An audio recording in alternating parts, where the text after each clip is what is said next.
A year of planning, dreaming, and preparation is ended. Today is the first step toward winning the Indianapolis 500. It's the run for the pole, and the first car is set to go. Your attention in the garage and pit areas. The track is open for qualifications. And the first man to attempt a qualification is Stan Fox as he rolls out on his warm-up laps. Today is the first day of time trials for the 77th running of the Indianapolis 500. And the challenge seems so simple and yet can be so terrifying to a race driver. Drive 4 laps, 10 miles, as fast as you can. At the end of the day, we'll know who sits on the pole. At the end of the 4 days of time trials, the 33 fastest will be chosen, and the field will be set for the 500-mile race. Well, this is the second biggest crowd in motor racing, second only to the race itself. And those who succeed today will bask in the limelight for the 2 weeks that lead up to the race itself. But to drive 4 perfect laps here is extremely tough. A driver may take as many risks today in those 4 laps as he takes in the sum total of the rest of the year. So what you earn here today, you really work for. And keeping track of the runs from a perch high above turn 2 is Bobby Unser. Well, Paul and Sam, I'm in a real unique place today. Right here in the Hallman Suite in turn 2 where I can see how the wind affects them as the day goes on, how they do on the rumble strip that we've all been reading about, hearing about. This is a real good place. I'm probably only 75 feet away from where the race cars will be going 210 miles an hour. I think it's going to be really unique, and I hope everybody likes it. On the track on the main straightaway, completing the first of 2 potential warm-up laps is Stan Fox. Bobby mentioned that the track has been changed and changed a great deal since last year. You notice in this area, grass right up next to the white line. The turns are now 60 feet wide. That's the way the track was originally planned. And there you can see a warm-up lane and a pit entrance and exit lane. It's changed the way they drive this track, and we'll be watching that throughout the afternoon. This is the first day of our ABC coverage of time trials. We'll have coverage again next week on Wide World of Sports and on the final day of time trials next Sunday. And, of course, that all leads up to the 77th running of the Indianapolis 500 on May 30th. So we hope you enjoy the coverage. Stan Fox, as he heads for the start-finish line, takes the green flag, and Stan Fox is on a qualification run. Down right next to the line in the first turn. There are rumble strips just inside that line. Now he's by Bobby Unser. And he's coming right to it. He's going down to touch the white line, Paul. Out of the very conservative line, out of the turn, down the back straightaway, looking good. Bobby, another of the rules changes, of course, is that they have less downforce because of changes to the rules that concern the aerodynamics. So the car is a little bit more delicate to balance through the turns, and as we've said, the turns themselves a little narrower. We're looking at the trap speed for the back straightaway. 222 does not compare favorably with the mid-230s by some of the top runners. Down through the first turn in the short chute at the south end, waiting for the first lap time and speed. Stan Fox on a qualification attempt. He practiced this car very little in the week. This is about the speed he ran, 217.2. He thought that was good enough to get into the race, parked the car, and brought it out for this practice. Let's go to Jackaroo. Paul, behind me, the 1969 winner, Mario Andretti of the Indianapolis 500, is preparing for his first qualification attempt. Interesting to note that he's been fast all month. But this morning in the final practice session, he was the quickest at 225 miles per hour plus. His car tends to develop a push early in the day. They don't seem too concerned about it. Let's go further up pit road and check in with my colleague, Gary Gerald. Jack, 3 years ago, 1990, Ari Lyondike had a sensational month of May, went on to win the race. 2 days ago, he established the fastest speed in practice thus far this year at just over 226 miles per hour. Ari, 7th in line, waiting for his opportunity. But as the temperatures have warmed, he's concerned. He says his car has worked best when it's been cool. He's not that confident that he can challenge for the pole, despite the fact that he has been the fastest man in practice. Paul? A beautiful, bright sun shines down on the Indianapolis Motor Speedway. It makes the chrome on these cars and their beautiful paint jobs sparkle. Stan Fox has completed 2 laps, now completing his 3rd lap. And he has been averaging 217.1 miles an hour. Now, if he takes the fourth and final lap, he will automatically be on the pole because he's the only qualifier thus far. 217.9, still averaging 217, actually 217.112 miles an hour. He started in the more traditional route in the midgets, Bobby Unser. Yes, he did, and he's a very good midget driver, doing very well in Indianapolis. He's going very good through here. Kind of a conservative line. And they waved him off.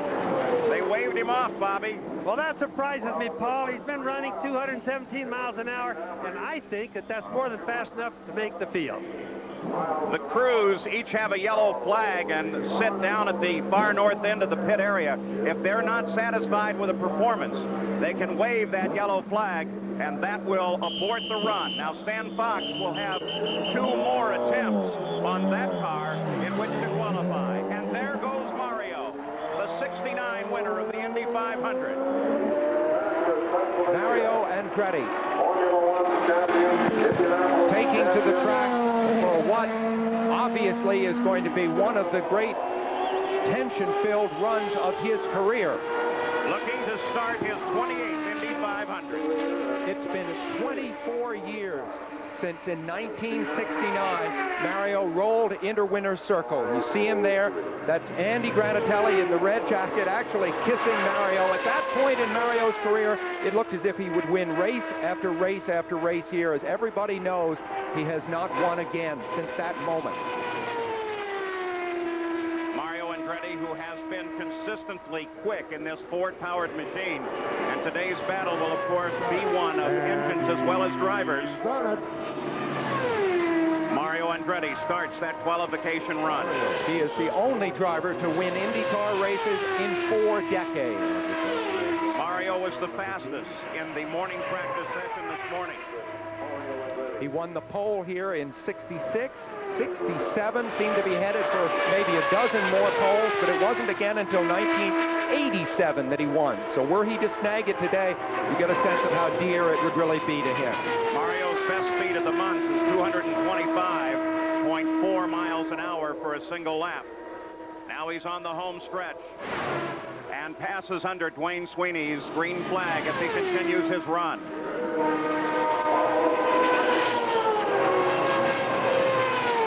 Mario Andretti completes now. Lap number 1 is already over to the backstretch as we look for the time and speed. He's looking really good over in turn 2, Paul. He's down just underneath the white line when he goes through here. Just barely touches the rumble strips and up very close to the wall. Mario had a little spin in the warm-up lane right at the end of yesterday, just a few minutes before 6 o'clock. It doesn't seem to have affected him at all. Mario's first lap, 223.964 miles an hour. Another interesting thing, Paul, is this is the same car that Mario drove in Phoenix and won with. His son Michael watches at home in Nazareth, Pennsylvania today. Remember, Michael was such a key player and so strong in last year's race. This year, Mario, of course, is teamed with Nigel Mansell, who will be coming up a little bit later on and also has a shot at the pole. This team very strong, the Newman-Haas team. 2 laps are complete. He's averaging 223.6 miles an hour. It would certainly put Mario Andretti on the provisional pole. Of all the people to be most affected by the narrowing of the curves, it must be Mario Andretti, who used to dip here way down where the grass is now. Mario Andretti now working the last lap, Bobby Unser. He's coming in a little bit outside the white line this time, very close to the outer wall, down the back straightaway, staying a little bit wider than normal, but he's moving good. Averaging 223.7 miles an hour, completing his 4th and final lap of a qualification attempt for the 77th running of the Indy 500. When Mario first saw that grass down where the warm-up lane used to be, he said, "Where did the track go?" He seems to be making pretty good use of what's left of it. Mario in the past has had a reputation for running very low below that white line. He can't do that now, unless, of course, he wants to put on some normal tires. The slicks won't run there. So 4 laps are complete for Mario Andretti. And for the moment, at least, he is the pole sitter with an average of 223.414 miles an hour. Mario Andretti has qualified for the Indianapolis 500. but there is still so much more to come on this, the first day of time trials.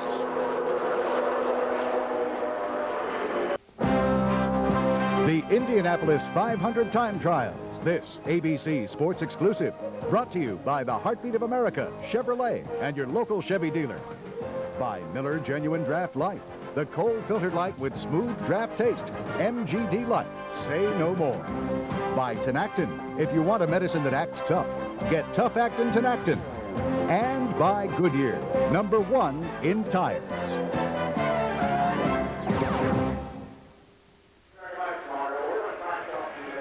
The skyline of the city of Indianapolis, just about 8 miles from the Indianapolis Motor Speedway, where qualifications are underway. And Jack Arute is standing by in the pits. Mario Andretti, a little bit slower than you practiced this morning.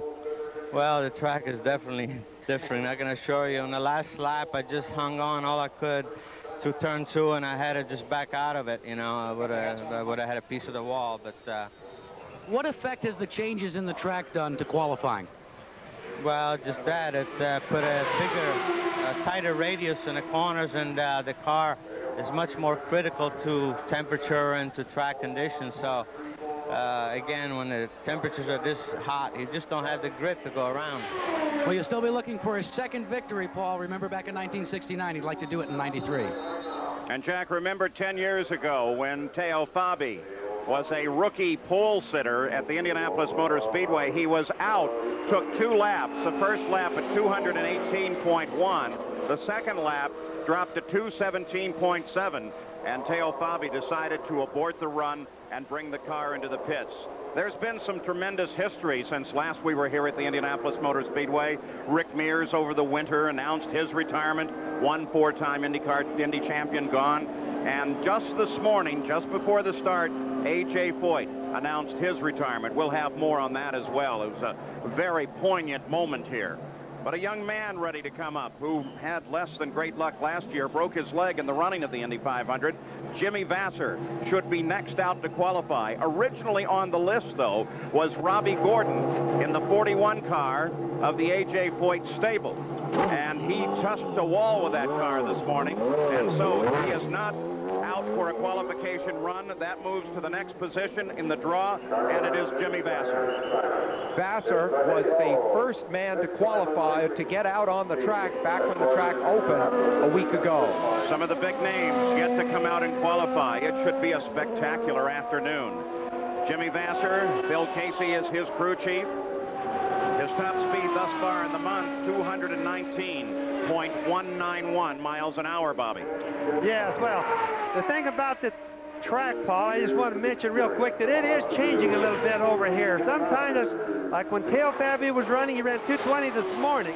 In the same car, he was down to 217, 218, and I think some of it's caused by a little bit of wind change.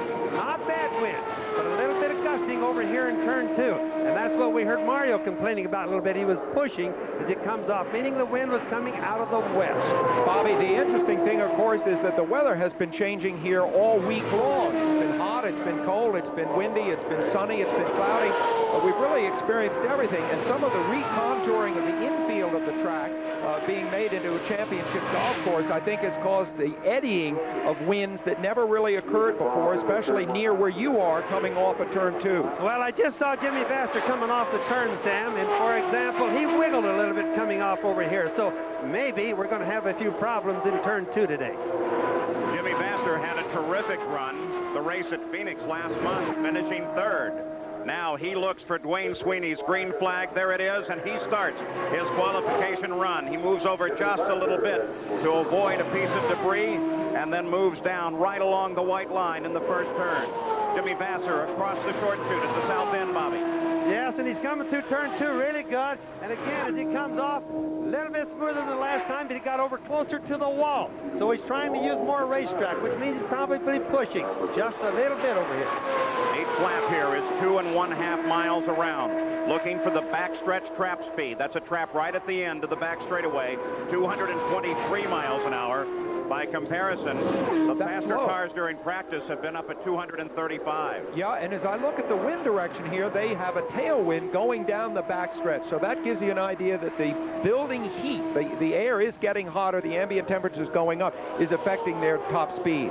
Jimmy Vasser's fastest lap in the month, as we mentioned, 219.1. His first lap here in qualifying at 217.2. So he's fallen off from his fastest speed. And you see there, too, the time to beat was 223.4 miles an hour, Mario Andretti's time. Remember, these are 2.65-liter turbocharged engines. They give about 800-plus horsepower. This is a Chevy engine. There's a big battle this year between Chevrolet and Ford for engine honors here. Let's go to Jack Arute. And Paul, the lady race car driver, the woman that was Rookie of the Year in 1992, is the next car out. In the spirit of the American woman, Lynn St. James from Daytona Beach, Florida. I just spoke to her moments ago, asked her what the magic number for her would be. She said a 219-mile-an-hour average. Hasn't quite attained that yet in practice, though. But, Jack, you can see that's why Stan Fox maybe didn't take his 216, 217. I think the prevailing wisdom is that 219 is what you need, but the track is slow right now, and maybe the 218, 217 would do. But, Sam, no threat of rain so far, so people feel they might be able to come back and still put the car in the fields later today. Good point. Jimmy Vasser averaging 217.4 miles an hour. Very likable young man. His best finish in the Indianapolis 500, 21st, with that crash last year, about the halfway point of the race. Bobby Unser, how's he looking in turn 2? Well, Paul, as he comes into turn 2, I notice he stays a little bit above the white line, but means they're probably going into a push. And it's probably, like I said before, a little bit due to the wind. If you'll notice, he's going to slow down just a little bit on this lap. He's getting to turn 2 a little bit slower.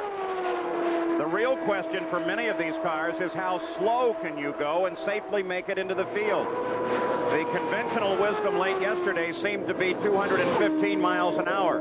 Jimmy Vasser is in the high 216s, but they decide to wave it off.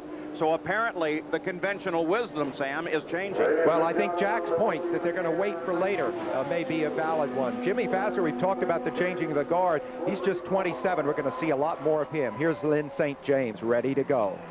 You know, I just wanted to mention here on this these speeds that the guys are calling off, Paul and Sam. I'm just not too sure they're doing good. Historically, the Indianapolis Motor Speedway gets more wind in the afternoon than it does in the morning or early in the day as we are right now. These guys, some of them, may be making a mistake because speeds this afternoon could very well be harder than they are right now. Lynn St. James voted the Rookie of the Year at the Indianapolis 500 last year, the second woman to qualify and drive in an Indianapolis 500. Janet Guthrie was the first. So far, 594 men and 2 women, including Lynn St. James, have run this race since 1911. She's part of history. Now, Sam and Paul, one of the things I'm noticing different about Lynn St. James as compared to like Vasser and Mario Andretti and stuff, she's really warming up the car slow, getting the oil warm in the engine. For example, when Mario came through here right out of the pit, he was wide open, flat on it. Lynn probably running a quarter of a throttle, getting the engine nice and warmed up.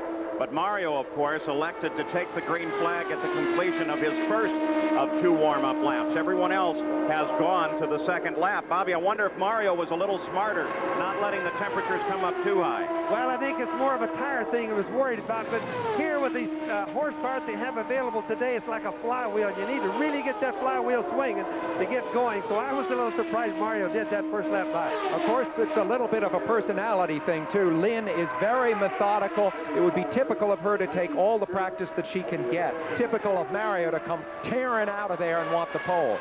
Let's go pit side. Gary Gerald. And setting at the head of the line, Paul Tracy. This will be his attempt for a second Indy 500. The crew disappointed because it is warming up so rapidly. They're concerned about what kind of speed they can get. We just got a quick word with his tutor, one man who's won it 6 times, the pole, that is, Rick Mears. Mears a little concerned as well. They just sit and wait while Lynn St. James continues her run.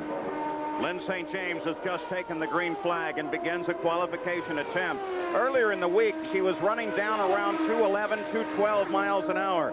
And then yesterday, suddenly they got the car hooked up, and she ran laps at 217, her fastest at 217.171. She was 11th in the race last year. Very steady drive on a day where a lot of drivers made mistakes and hit the wall. There's no question that Lynn St. James can finish these races and in good style. What she needs to show in her resume, she can really race with people. That she has failed to do so far, but that's not part of what she has to do here today. The first 2.5 miles of her 10-mile qualification attempt are into the record book. Lynn St. James at 213.316 miles an hour. Splits the difference between where she was practicing earlier in the week and where she was yesterday.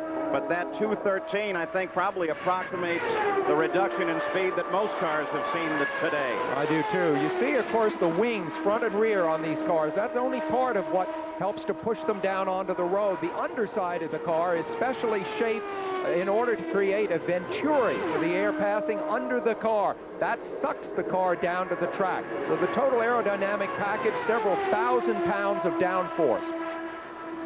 Lynn St. James completed lap number 2. Speed report. And she continues at about the same average, 213.078 miles an hour. Overall average of 2 laps, 213.197 miles an hour. At this speed, though, she will qualify, for the moment at least, alongside of Mario Andretti in the front row. Now, Paul and Sam, she's not using enough racetrack. She's not getting down close enough to the white line. She's not going out close enough to the wall. She's running too conservative, and her speeds are indicating that. She is in a four-car car, so we know she's got a lot of horsepower. And they wave this attempt off as well. The 213, not nearly the speed that they would like to have. Now look at this. Earlier in the day, just before the qualification run, A.J. Foyt took out to the racetrack and made his final lap because A.J. Foyt announced his retirement this morning. Next week on Wide World of Sports, you'll see the results of a viewer poll held to determine the all-time favorite episode. And AJ's 67 win is one of the contenders, so I hope you'll be watching for that. Let's go to the pits and Jack. And Paul, in the annals of IndyCar history, 35 times this man has qualified for the Indy 500, but not this time. You've called it quits. Well, we really did, Jackie. You know, we had some problems this morning when Robbie got in the fence, and, you know, my car was all set to go, and I went out and shook it down yesterday a little bit. I shook it down this morning, and I decided right then it comes time to step down, and you can't be a driver and a car owner both. And well, you said that you were out there and you just clipped off a 222-mile-per-hour lap, and then the caution came on. Well, that's true, and you know, I never try to show everything. The car was working beautiful. I think that was one of the hardest decisions because my car, you know, it stood a good shot. It's sitting up front, and it was driving beautiful, and I just decided it's time to give it up. Now, an awful lot of times before you've said, I quit, and you've come back. Is this for real? Oh, yeah, this is for real. I've never said that I really quit. I always told you and everybody else that whenever it hits me, it's time to step down, and for some reason, after he hit the wall, I went back out, and that's when I run fast, and I said, I come in the garage, and everybody's looking. I didn't say nothing, and I talked to Robbie, and he knew nothing, and all this was put together, and I says, I'm through. And Mr. Bandel with U.S. Tobacco, he's retiring. He said, we'll just retire together, and then we're concentrating on the motorsports. And so Mr. Bandel, you know, he was wanting me to quit anyway, so I just congratulate Lou Bandel. Well, Paul, he wears sunglasses, not always, but today it's to hide some redness in his eyes because there were a lot of tears when he crossed that start-finish line for the last time. The grand champion, A.J. Foyt, makes it official. And perhaps emblematic of the changing of the guard, here is Paul Tracy.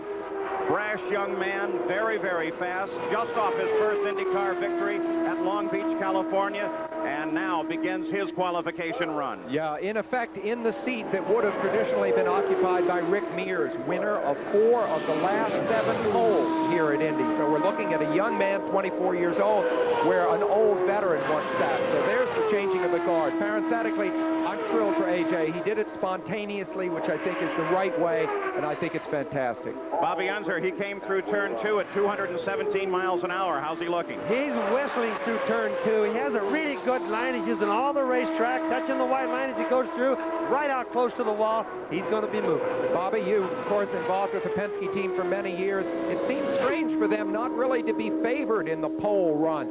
here. Their speeds have not been in the top 4 or 5 as the month has developed. Do you think it might be a function of the difference between the Ford engine with maybe a little bit more and these Chevy engines? Well, for sure, Sam. We wondered what was going to happen as time went on, but as it's gone on, we've watched the other races. Now we come here and we have radar guns all over the track. We see the Fords are definitely running down the straightaways faster here at Indianapolis. Chevrolet will be working about it. Some of it, of course, has been a controversy over whether Ford has an advantage over some technical rules or not, but nonetheless, the Fords seem to have the most power today. Paul Tracy completes his first lap at 221 miles an hour.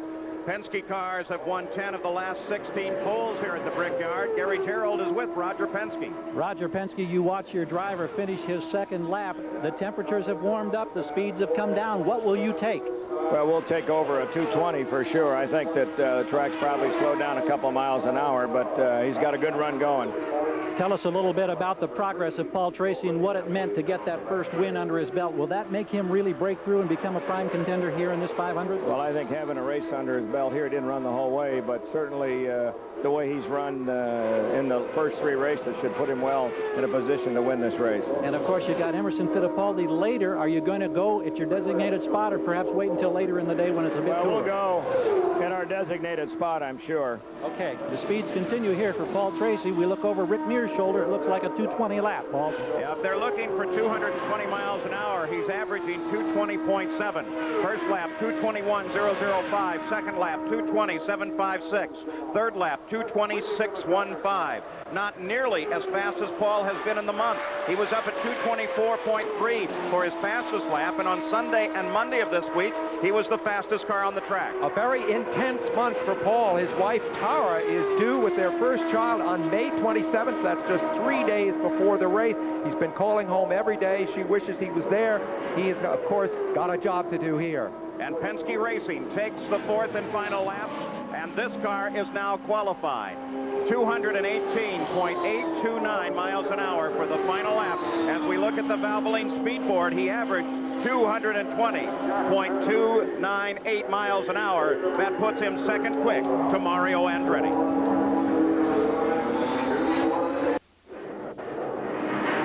Qualifications continue at the Indianapolis Motor Speedway. Car 21, Jeff Andretti, is on the course. What an amazing comeback story this is. Badly injured in last year's Indianapolis 500. He battled back, and Jeff Andretti is ready to qualify. In fact, has already completed the first lap at 218.187 miles an hour. Well, there were those who said last year that this youngest Andretti wasn't mentally tough enough to race. I think his accident, his serious accident here last year near the end of the race, changed all that. It's a remarkable journey through pain and anguish through the year, and it has brought him back to this track very tough. 2 cars have qualified thus far. For the moment at least, Mario Andretti sits on the pole. Paul Tracy is second quick. Jeff Andretti could sit on the outside of the front row as the provisional results go at the moment, but of course there's a tremendous lineup of drivers waiting to qualify here at Indianapolis. Jeff Andretti's second lap, 217.659 miles an hour. Well, as he came out of turn 2, he almost got the wall. His rear went out really close. It was controlled. He drove the car out there, but he's obviously pushing a little bit. Couldn't have missed the wall by over 6 inches. You see him come out there. His average speed now, 217.9 miles an hour. Very special hookup, Jackaroot. Mario Andretti is checking the times of his youngest son, Jeff Andretti, and Michael Andretti, your Formula One son, is on the phone. Mario, have at it. Well, Mike, slipping and sliding out there. I can see it. Jeff's scaring me to death out there. He's using every inch of the track. I know. It's my last lap. I just hung on, but you know, we just gave it all we got this morning when it was a bit cooler. You know, it felt pretty good, but I was afraid that's what it was going to be. But you know, we decided to go, as you know, and I hope it's all right. Mario, they just waved off Jeff's lap. I think they did the wrong thing. Yeah, that was a big mistake. Yeah. His average was 217.992 miles an hour.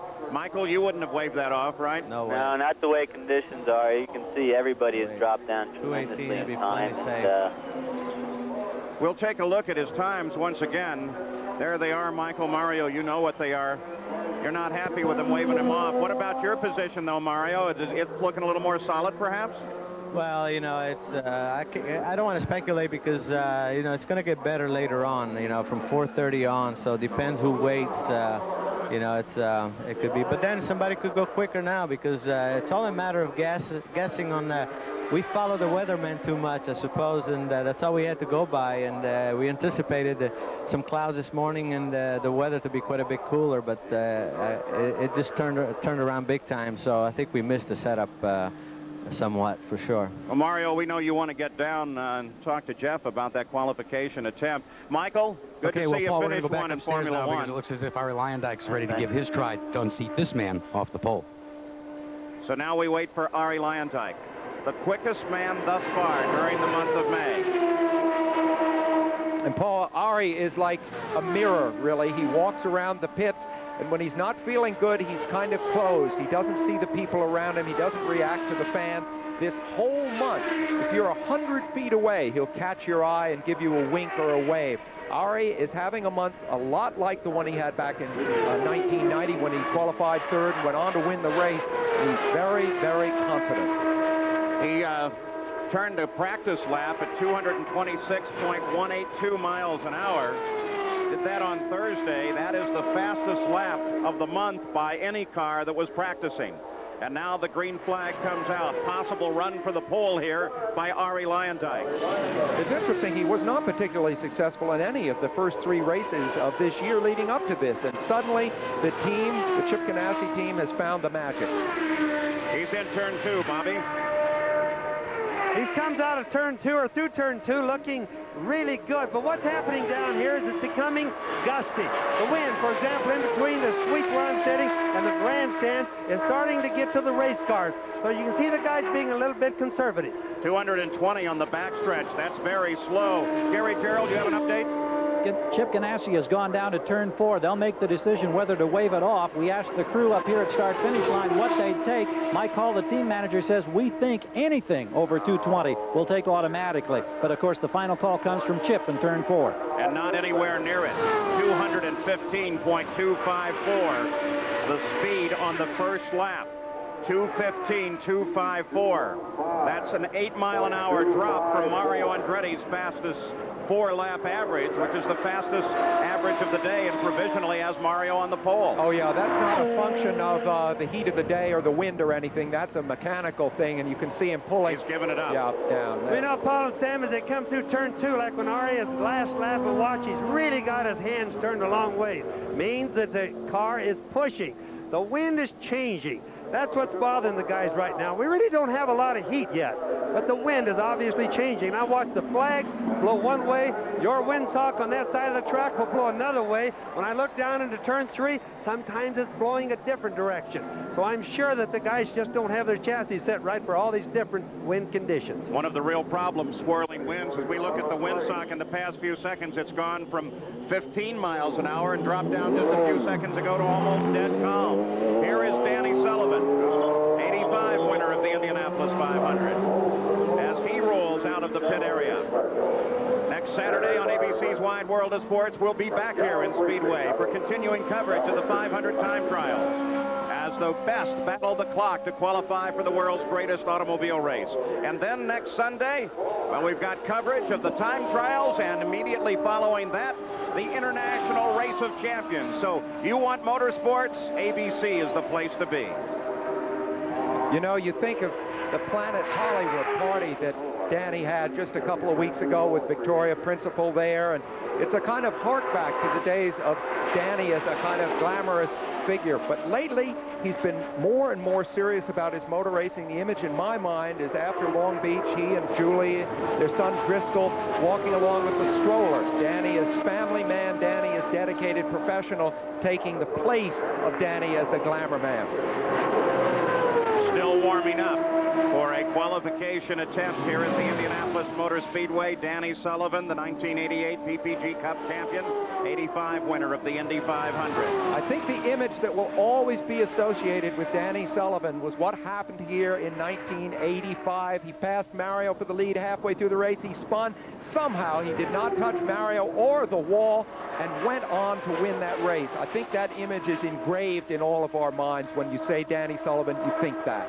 A team that has been struggling, the Gallus team, to learn these new chassis, new to them. Remember, they ran the Galmer last year, but finally Danny Sullivan moved up to 223.675 miles an hour as his fastest lap in the month of May. Now he begins his qualification attempt.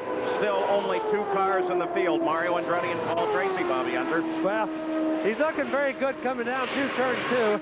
In fact, Danny's looking better than most of them have looked so far. He gets a little bit under the white line on the rumble strip, just a little bit, something we haven't been seeing very much down here. He's been pretty much in eclipse in terms of his career since being let go by Penske at the end of 1990. He had that season with Alfa Romeo, and then last year was the development year for the Galmer car. I think this is one of his best shots that he's had in a while. Danny Sullivan completes his first lap, flashes across the start-finish line, averaging 219.587 miles an hour. Now Jack Arute is with Arie Luyendyk. And Paul, what we may be seeing is unfolding is good weather and a calculated decision, because you waved that lap off. You weren't happy, but you still feel you have a shot at the pole. Well, we're trying to look for that, so we canceled this run. The car was pushing so bad I couldn't even make the corner. So, you know, we made some bigger changes, though, in that last session. Yeah, we made a big change, and it went the wrong way. So we'll come back, and hopefully it'll go the right way. Paul, the thing to remember, it's been so long since we've had incredibly good weather the first day, is regardless of the number of times you present yourself on the line, you are still eligible for the pole position until 6 p.m. Indianapolis time. So Luyendyk, I'm sure, will be back later today. The way they're qualifying, they should go through the lineup of cars that drew for qualifying yesterday fairly quickly, and then you can put your car into the line anytime you want. Paul, Danny comes through turn 2 this time, and I can hear the rumble strip. It sounds like a little short siren that goes off. He's halfway down to the grass, only about 6 inches more. He gets to the grass, but he's looking good. Second lap for Danny Sullivan, 219.984. He's averaging 219.786 miles an hour as he completes his third lap. 1 to go. Of course, the car changes underneath the driver as the laps go by. You lose about 8 pounds of fuel with each lap. So in addition to battling the track conditions, you battle a change in the car itself.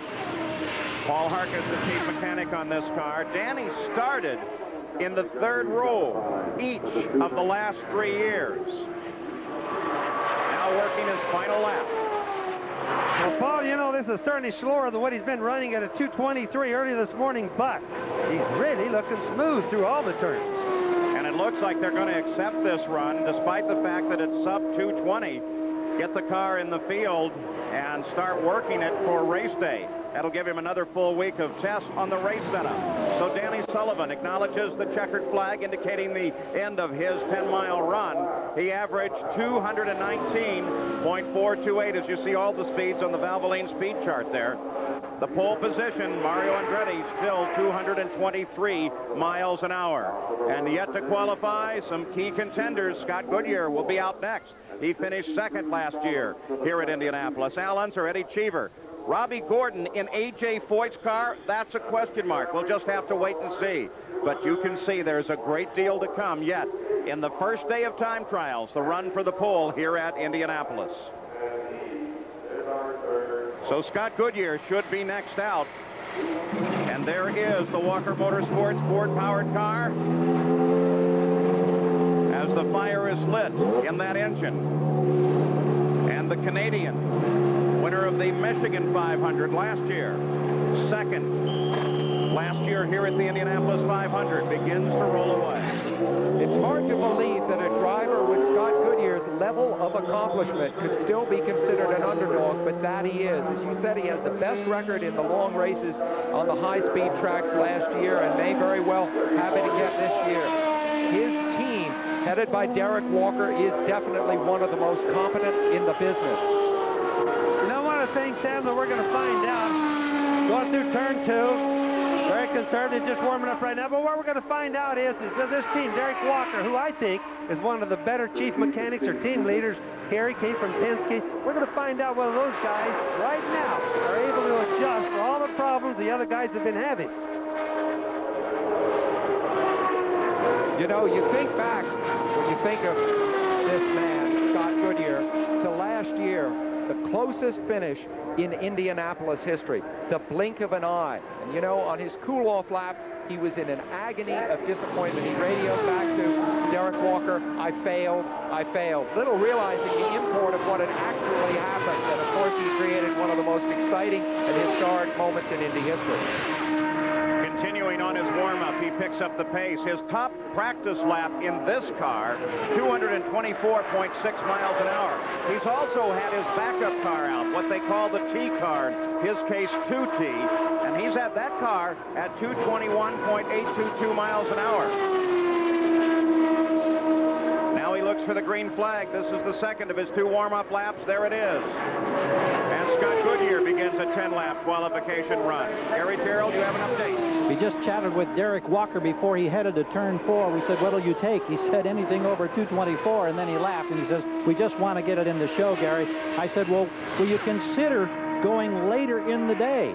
And he said, no, we just want to get it in. Let's back check in now with Jack, who is up with, I believe, Derek Walker. Indeed, I am at the wave-off area, and Derek, you're going to determine the speed. You said 224. That was joking. What's serious? 224. He's been very fast, and he's finishing his first lap, and these fellas here will get the lap before it's issued. They write it down, Paul. I don't think you're going to see a 224 out of this lap. Good sense of humor in the team, though, as he's completed the first lap at 221.451.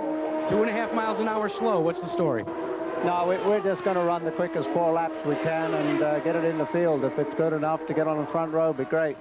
Paul, they proved it before. You can start 33rd in the Indianapolis 500 and at least finish second. Well, and at the moment, it is the second quick time of the day. If he can keep this average up, he'll move Paul Tracy out of the middle of the front row, and he is going faster on this second lap. True, Paul. He's taken a lot of chances out here, though. He is not consistently. Here is his wife, Leslie, watching with obvious concern. Everyone knows how tense this month is here, and of course it reaches its focal point when the car is actually on the track for those 4 laps. Second lap actually faster for Scott Goodyear, 222.14 miles an hour. This is the stuff of a champion. He's having trouble with this car, and he's really gritted his teeth. He's driving it brilliantly. He's missed a couple of apexes on that first lap, but he's getting them now. He's really giving it a ride. Well, if he continues this pace up, he will sit alongside Mario Andretti on the front row. Mario, the provisional pole holder, at 223.4. I think we said this is another one of the Ford engines. They're very, very tough under these circumstances, and the speed is going up still. Lap continues to climb. He ran down the front stretch at 233 miles an hour. 222.497 miles an hour, the third lap for Scott Goodyear. On a hot day, he is turning in a remarkable performance. Remember that his last laps around this place were in pursuit of Al Unser Jr. last year in that futile attempt to win. He is used to driving right over his head on this track. Bobby, how's he looking in turn 2? Well, nobody can say he's a dark horse down here. He looks like he's on a rail when he comes through here. One thing that's different is where the other guys are pushing a little bit with their front ends, Scott is very tight. If anything, his rear end is a little bit loose going through turn 2. But he really is looking good. And lap 4 is faster yet. He breaks in the 223s, 223.297 miles an hour, averaging 222.3. Second quick of the day. We'll return with more of the Indianapolis 500 time trials after this message and a word from your ABC station.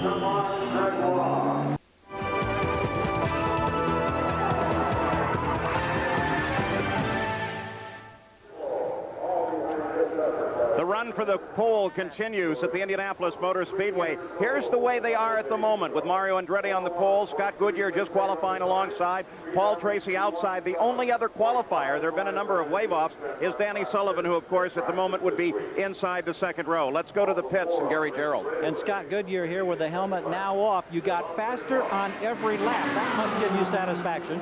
Well, I'm certainly pleased. The guys in the Walker Motorsport team did a great job with the McKenzie car this month, and we've been creeping up on it all month. The Ford power plant gave us great speed today, and I was anticipating maybe running constant 223 areas, but we didn't get that in the first lap, but the other one started to come along. So It's good, real good to get in the show, and I guess we'll get ready for race day now.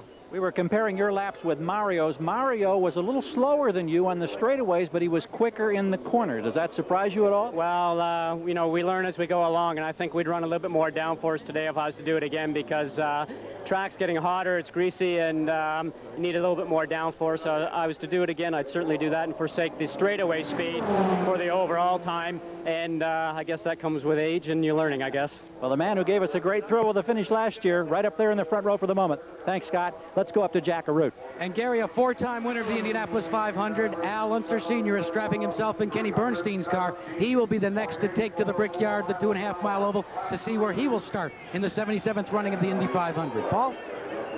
So as they prepare Al Unser on the track itself is Stéphane Grégoire, the French karting champion in 1987, a veteran of Formula 3, and he has just completed his third lap with a wave off. He was averaging 217.937 miles an hour, and they've decided that just simply wasn't fast enough.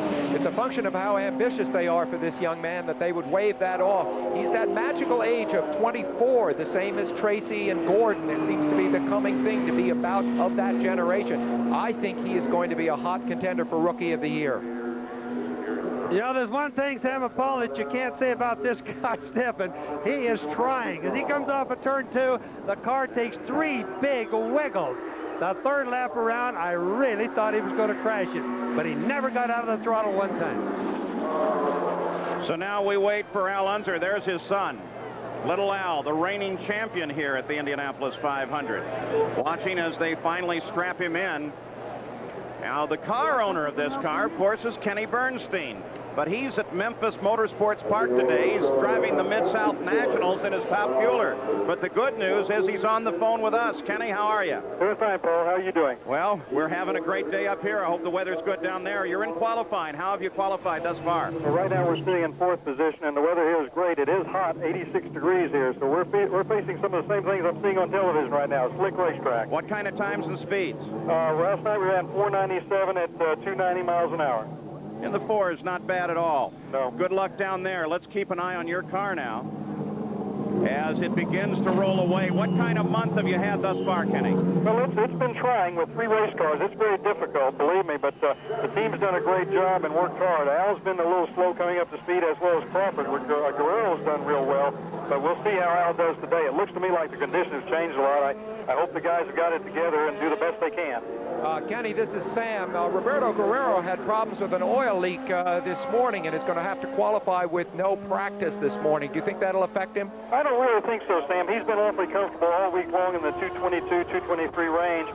Would have liked to have a little bit this morning, but sometimes going out there with all those cars isn't a good deal either, so he'll be fine. He's got a lot of confidence right now, and I think he'll get that Budweiser King around there pretty good. Well, Kenny, you watch with us as he's on his warm-up. His best speed in this car, 217.265 miles an hour. But Kenny Bernstein, I bet you're hoping that this guy becomes the first 5-time winner of an Indy 500. Oh, you bet. We'd like to get Al in there badly and give him that chance to win 5. Like I said, we've struggled a little bit with both Crawford and Al this month, and bringing them up to speed's been a little difficult. This morning, Al felt really good. I hope that it continues on. I hope the weather hasn't changed too much for him. Right now, Jack Arute is with his son, Little Al. Well, Little Al, you're an interested spectator. Did you say anything to your dad before he went out? No, not really. There's nothing I can really tell Dad, you know. Just go out there and do the best, and he already knew that, so. Now, what about your run? You may get the benefit of maybe a little bit cooler time now. Well, I hope so. You know, I want some overcasts to come over, and that'll help us quite a lot. And so we're pretty far down the line, and I see some clouds coming in, so hopefully it'll be overcast. When a driver's far down the line, do you try and, like, pick the brains of the drivers that have already run? Do you go over and maybe mosey up to them and see if you can glean anything from them? Yeah, pretty much. I've already talked to Danny, and then I ran into Rick Mears, and he said that Paul Tracy pushed pretty good, so, you know, which is what I was thinking the track was going to do anyway, so, you know, hopefully we'll be okay. We'll let you watch your dad. Yeah, thank you. You can bet there are spies all up and down the pit area.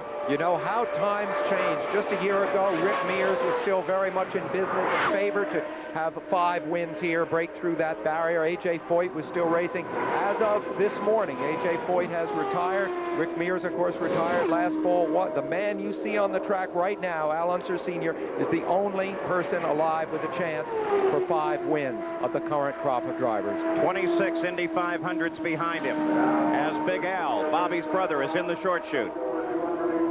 There he comes through the short chute, Paul. He's very conservative, very clean. Looks like he's on a rail. The car doesn't wiggle. Everything looks good. Down the back straight in a good position. Kenny Bernstein, Big Al, 218.087. What do you think? Well, that's not really bad. I think that's pretty good for Al because that's as quick as he's gone all month. He did run 220 this morning, but as you know, it was much cooler this morning, so 218 is not bad. I don't know if they'll take that. I've left that decision up to John Nagler and the guys there. Down the backstretch at 225. Speed fell off in turn 3 to 212. So he's having some problems getting through the corners as well. Yeah, it looks like it. Speed fell off on lap number 2, 217.765 miles an hour, Bobby. Well, this time he came down into turn 2, and he got clear down on the rumble strips, which means he's pushing a little bit. And when he came off of turn 2, he got really close to the outside wall, which again means that he was pushing a little bit. And I'm sure that's what's happening most of the way around the track, Paul. He's averaging 217.9 miles an hour. If he takes it, that would be the slowest average thus far today, would put him in the middle of the second row. This is, of course, the only racing he is doing outside of the IROC series, which has been so exciting this year, and, of course, which his son, Little Al, is also involved in. That IROC stuff has been fantastic, and we have one of those races coming up next week. But, Bobby, the question I have for you, do you think that amount of inactivity is hurting your brother? Well, of course it does. If you run every day, Sam, you're always going to be better, as you well know.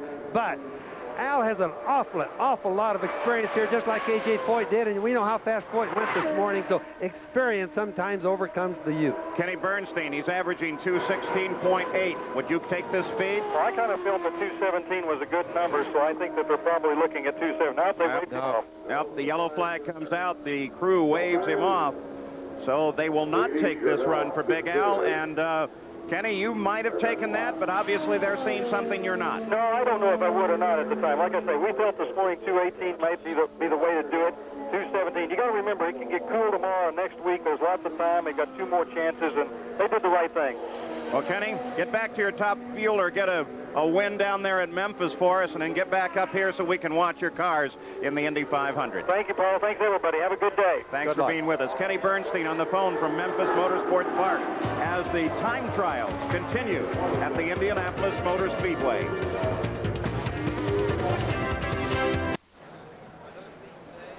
Welcome back to the Indianapolis Motor Speedway. I'm Paul Page. Here is the way they line up at the moment. On the pole is Mario Andretti at 223.4 miles an hour. Scott Goodyear sits in the center of the front row, 222.3. Paul Tracy is outside, 220.2. Quite a variety of speeds there. The only other car to qualify is Danny Sullivan at 219.4. A number of cars have waved off. Here are the cars yet to qualify in the drawing of the line, but let us not forget that once the lineup is run through, any car that wants to present itself before 6 o'clock can do so. So there's still plenty of opportunity, and I think that may be why many of the cars are deciding to pull off and maybe hope for a little cooler temperatures. We have seen in those runs thus far that the track temperature is truly affecting the way the cars are performing. Now, here is the new turn configuration at the Indianapolis Motor Speedway. That's turn 4. You can see those rumble strips down on the inside, the warm-up lane even further into that. We've been talking about the many changes that have occurred to the Indianapolis Motor Speedway over the winter. Our Sam Posey takes a little closer look. A line chalked in the dirt almost 90 years ago, the basic form of the Indianapolis Motor Speedway. It is still the same today. While around the track, much has changed, and this year, the changes are particularly significant. For safety, the turns have been narrowed to slow the cars, and a warm-up lane has been added. The golf course is being rebuilt to designs by the celebrated Pete Dye. With this 18-hole championship course, called the Brickyard Crossing, the Speedway will soon be hosting the greats of golf, as well as racing. On the track, the turns have been narrowed by replacing the innermost lane with grass. A separate lane has been created for cars warming up as well as going in and out of the pits. Rumble strips discourage shortcuts, while a new steel-reinforced outer wall anticipates next year's exciting debut of the NASCAR Stalkers. The catch fencing is higher and stronger. Last year, drivers straightened out the turns by crossing the white line into the warm-up lane. This year, there is no crossing the line because there's no pavement beyond it, only the rumble strips and grass. The turns are no longer taken flat out. Passing is much tougher. The changes demonstrate the Speedway's ongoing concern for the safety of the drivers and the welfare of the fans. This is a place looking ahead, even as its traditions are rooted in the past. At Indianapolis, the more things change, the more they stay the same. So the changes are subtle, but they are significant. Again, there is that rumble strip. And that below that white line used to be an apron.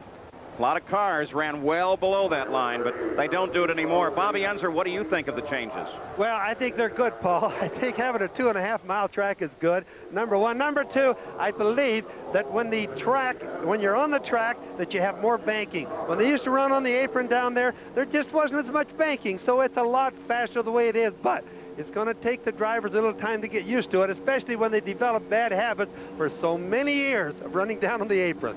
Bobby Unser with a great seat over the second turn, and what that three-time winner thinks of the track. But what about the active drivers? How do they feel about the changes to the Indianapolis Motor Speedway?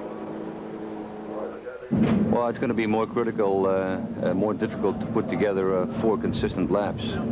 Like last year, you know, with the track the way it was, if your car was fairly good, you could count on it that you could go flat out 4 laps in a row. For qualifying, it shouldn't affect it at all. You know, they should be just as fast. Obviously, you have to have a very good handling car. I think everyone has had problems having good, consistent 4-lap practice runs. You know, everybody seems to be able to go quickly the first lap, and then they get progressively worse. So it's going to be very important in the next day or two to develop a car that may not ultimately be the quickest in any one lap, but over 4 laps is. I don't think we're going to go as quick as Guerrero went last year, but I think we'll probably be around 226, 227 in qualifying. Well, if the car goes to an understeer or gets loose, the guy's just going to have to slow down. You can't compensate by using a different part of the racetrack. Last year, if the car went to a push after a lap or two, all you had to do was move down below the white line and give yourself a little more room coming off the corner. This year, you can't do that. I don't think you're going to see the real consistent runs like we've seen in the past. Well, I think the big key is going to be if you have your car a little bit out, you're going to see drastic changes in the times, whereas before, if you had a little understeer, you could drive down on the apron and kind of get through it. There's only basically one quick groove, and everybody's using it, so even though people would say, well, last year the record run was done above the line, that was probably the cleanest part of the track. It's not so this year. The guy that's going to get the pole is the guy that's going to be able to do it consistently for the 4 laps. I'm not so sure that the fastest lap of qualifying will be the guy that's on the pole. Well, you've missed nothing. Jim Crawford has just pulled out of the pits. We've had a little lull in the qualifying here while they moved Crawford's car down through the qualification run. Thus far today, since the track opened, though, it's been non-stop qualification. Jim Crawford moving up to speed. 12 cars have been presented. All 12 went out on an attempt. Only 4 of those have qualified. And the field average down at 221.360 miles an hour. So now Jim Crawford, who has been blindingly fast here in the past with Buick power, now with a new power plant in the back, is ready for his qualification attempt. I think he's one of the truly modest men in racing. I spent some time with him at a vintage car race in Pittsburgh last year. He was signing autographs. He just wouldn't put himself forward. He is very, very modest. Has a boat that he leases out of Tampa, Florida. 219.6 miles an hour, his fastest lap thus far. You know, when you think of Jim Crawford, you think of a crash that he had in practice back in 1990. We held our breath because 3 years before he had smashed his feet in another crash, and we just couldn't believe it was happening again. Miraculously, he was okay. Jim Crawford, okay, and by the way, continues to be very fast. A veteran of 7, Indianapolis 500. His best finish has been 6th. You have an update, Gary? Well, we were talking with John Dangler, who heads for turn 4. He's a partner with Kenny Bernstein. Now, remember earlier when Al Unser Sr. was out there and they waved off in the 217 range, I asked Dangler, what do you take with Crawford? He said, I think we'll go anything over 218. Under that, I don't think we'll take it. So Jim Crawford on the run, Bobby Unser. Well, he definitely comes into turn 2 with a wiggle as he approached the turn, going right down to the apex, down where the rumble strips are. The front end of the car is wiggling, so the wind is getting to him a little bit too, Paul. Fastest turn 4 speed has been 219.5 miles an hour. That was Mario's speed. Fastest backstretch, Mario at 234. Jim Crawford, 218. Notice that for the first time today, we're seeing the car go in and out of sunny and cloudy patches. See, clouds there, and then there'll be sun right there. Bobby, what effect does that have on Jim Crawford as you see him now coming underneath you in turn 2? Ironically, Sam, the temperature has been cool. It's been almost chilly all day. I know some of the guys are talking about temperatures, but believe me, temperatures are not a problem. It's real cool today. It's the gusty winds. If you look around the racetrack and see the different flags, the different wind talk, you'll find the answer right there. Jim Crawford's first lap, 215.095. Air temperature last reported here at 76 degrees as a cloud layer begins to move in, not rain clouds, just a high, obscure layer. The track temperature, though, Bobby Unser, at 11 o'clock was 116 degrees. That's the track surface temperature. By 11:45, 123 degrees, Bobby. Yellow. Yeah, but Paul, that's still very cold. You know, you'll think back a lot of years here, we have the sun beating on the track and hot temperatures both. Then the pavement really gets up in temperature. Think about those numbers in the old days, and I don't mean that they can't happen today, but they're a lot hotter than what we have now. The problem today, believe me, in my opinion, is all the wind. These big grandstands all the way around the track really makes it gusty every place. We have an average speed of Jim for 2 laps, 215 miles an hour. They decided that wasn't nearly good enough. Giant crowd here today for the first day of time trials to run for the pole at the Indianapolis Motor Speedway, a place known for crowds. Amazingly, first day qualifying at Indianapolis attracts a crowd of nearly 300,000. That's the approximate equivalent of 3 sellout football crowds at the University of Michigan, 2.5 times the capacity of Churchill Downs, or nearly the population of Buffalo, New York.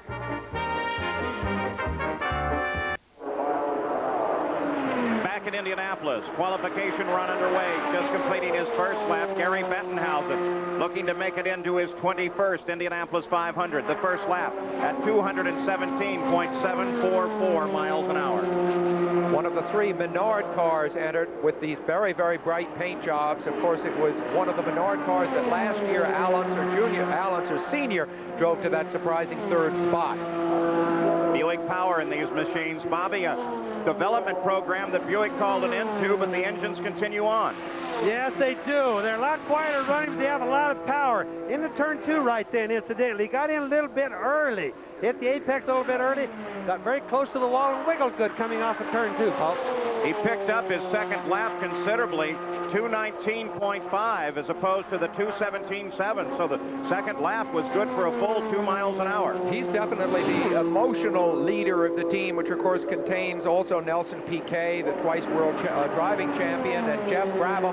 Jeff Brabham said, and Brabham, of course, a great driver in his own right, said, we take our cues from Gary. So you can see that even at the age of 51, he commands great respect from other talented drivers. Oh! Gary loses it. Scrapes along the wall. Boy, it almost got airborne there for a second. But he gets it to a stop. Obviously, he's going to be okay. There is some damage to the car. From this angle, it doesn't look that severe. Bobby Unser, what did you see? Well, we saw it all just perfectly coming around. What Gary did was he tried to cure it. The lap before, I told you, he went in just a little bit early, came out a little bit wide. This time, he went out wider and tried to hit the apex a little bit later, which would be a normal way of what he should have done. Unfortunately, the rear end just came right loose on the car very gradually. It didn't snap. Nothing broke on the car. Just came around real easy. And then he just slid right around and hit the wall. An awful lot of smoke. Here he is coming around right here, you can see. You just watch the rear end will slowly start coming. He's in a perfect place on the track, but the rear end just slowly starts coming around. Nothing on the car broke. You see all the smoke. This is what I was seeing. The smoke was coming right up where we are. The car right there almost got airborne, almost turned upside down. When you get the air underneath it like that, it'll do that. But he really didn't hit the wall too hard, and like you said, Paul, I really don't think the car's going to have all that much damage.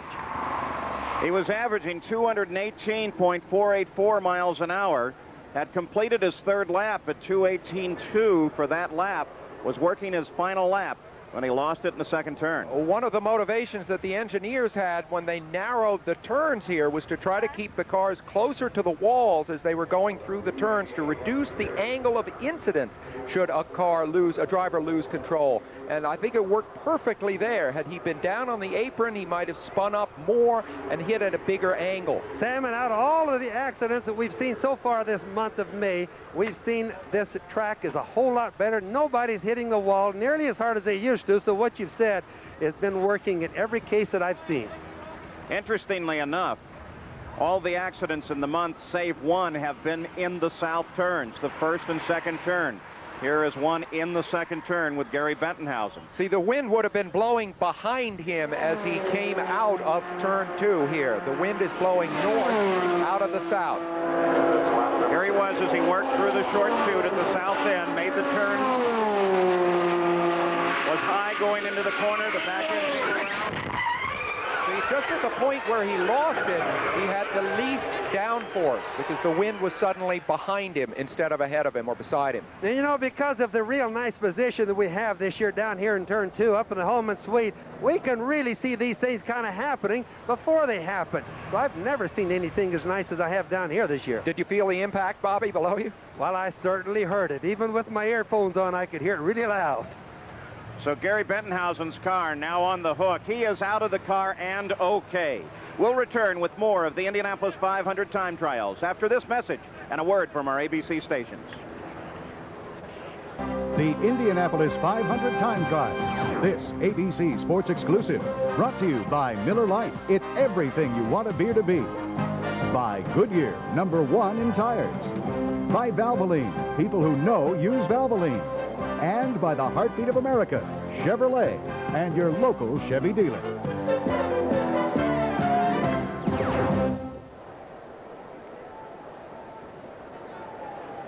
No action at the moment here on the track. Al Unser Jr. sits waiting for them to clear the debris from Gary Bettenhausen's accident, which has stopped the action here at the Indianapolis Motor Speedway and put his Buick-powered machine on the hook and heading back to the garage area. This is the first accident during qualifications, certainly not the first one of the month. When practice began 1 week ago, it has been a very busy time. Nelson Piquet, remember his accident here last year? This is this year. Obviously, Nelson's learned a lesson or two about how to keep the car away from the wall. Scary moment, though. Paul Tracy, the fourth turn, spun her around, almost into the pit entrance, then got it under control. Robbie Buell, this was a little more serious, but it did show the over-the-winter engineering paid off, almost head-on into the wall. No injury to his feet, no broken bones. He does have a concussion. They say he'll be ready to move back to practice probably tomorrow or Monday. Davy Jones, well, this was an unusual accident. Just a quick brush with the wall, but it got worse. And that impact cracked the gearbox, and so they had to look for a new bell housing on that car. Ross Bentley.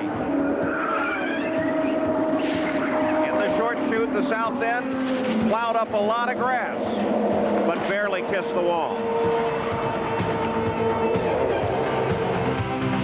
Didier Tays coming off of the fourth turn. Lost it, solid impact down to the inside. Fortunately, they shortened the pit wall. He missed it, came to a stop in the middle of the track. He was uninjured. Robbie Gordon this morning, warm-up practice for qualifying. South end of the track, brushed the car against the wall. It did some damage. And because of this, they had to pass on their first possibility at qualifying.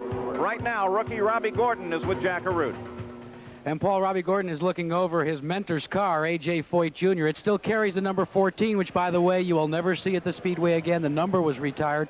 But, Robbie, a lot of speculation that you may attempt to qualify this car this afternoon. What's the real story? Well, I really don't know yet. You know, we crashed my car earlier this morning in warm-up.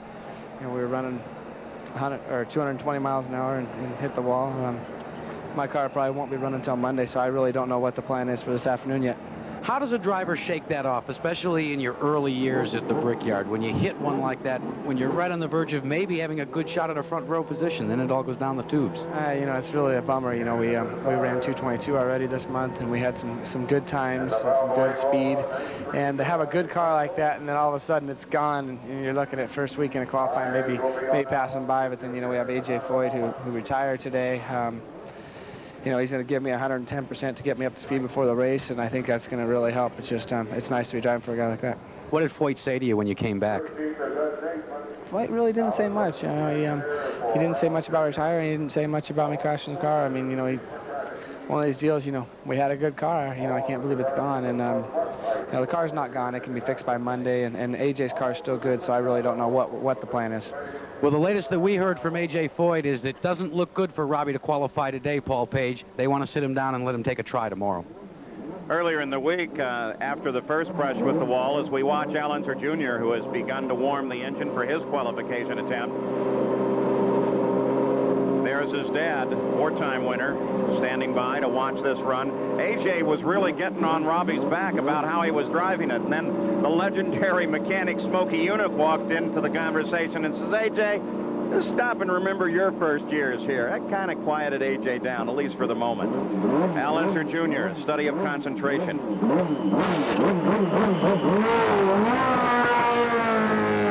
The defending champion of the Indianapolis 500. He's changed chassis from last year. It was a Galmer last year. It is a Lola this year. And look at him tear out onto the track, Paul, very like Mario did about an hour ago now. And, of course, Mario on the pole provisionally. When you think of Al, you got to think back to what happened in Victory Lane last year. It was one of the most emotional moments. You can almost see the tears starting there. That was last year after he'd won the closest Indy 500 in history. He said, you just don't know what this means to me. It was his 10th try, and it finally came right. He's just 31 years old, though, now, Paul, and, of course, he's got a huge career ahead of him. Celebrated his 31st birthday the day after the race in Long Beach, California. 221.5 miles an hour, his fastest speed thus far in the month of May. His warm-up laps continue. I very like his sense of humor. He has a big chunk of the Indy wall that he hit in that crash with Emerson Fittipaldi in 1989 at his farm in Albuquerque. Jack Arute, you have an update. Well, Paul, it's about 10 degrees cooler right now than when Mario Andretti made his run for the pole position. When we talked to Al Unser Jr., he said that he thought would be a benefit to him. A lot of cloud cover has come in, and right now it's occluding the sun. A good break for a racer that's looking for a fast time. 14 attempts at qualification thus far, but only 4 cars qualified for the Indianapolis 500 at the moment. Track surface temperatures and winds, as Bobby Unser told you, beginning to affect these drivers.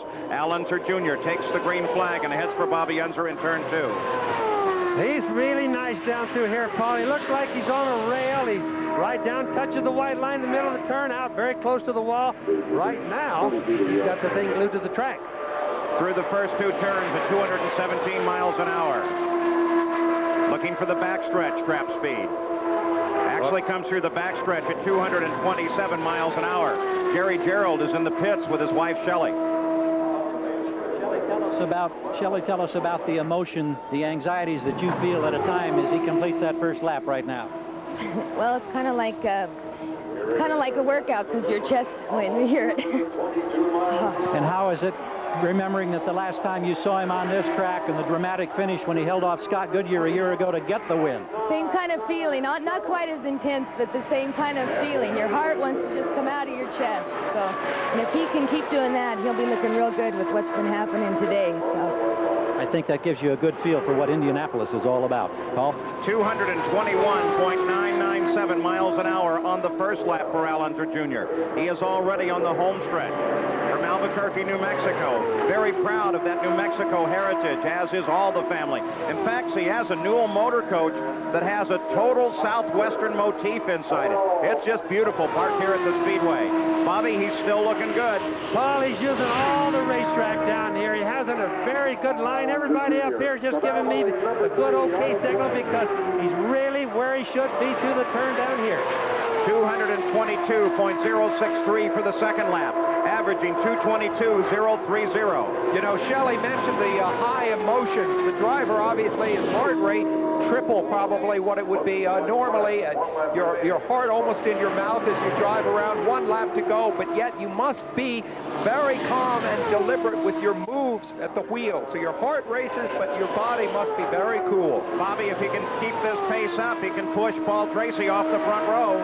Yes, well, he just went down just a little tiny bit. Under the white line, not very much, maybe 2 inches. Right next to the wall coming off means he has a very slight push, but not very bad, obviously. Remember, Little Al has never been on the front row. Twice he's qualified 5th, including the first time he ever raced here, but he's never enjoyed a front row slot, and this time might be his best shot at it. Off the 4th and final turn, the checkered flag lies just ahead. We look for the 4th lap time and speed as Al Unser Jr. completes his qualification run at the Indianapolis Motor Speedway. The last lap, 221.185 miles an hour, a 4-lap average of 221.773. That pushes Paul Tracy off the front row and puts Al Unser Jr. on the outside of row 1.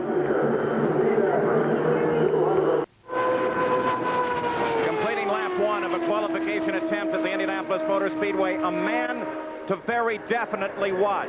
Raul Boisel.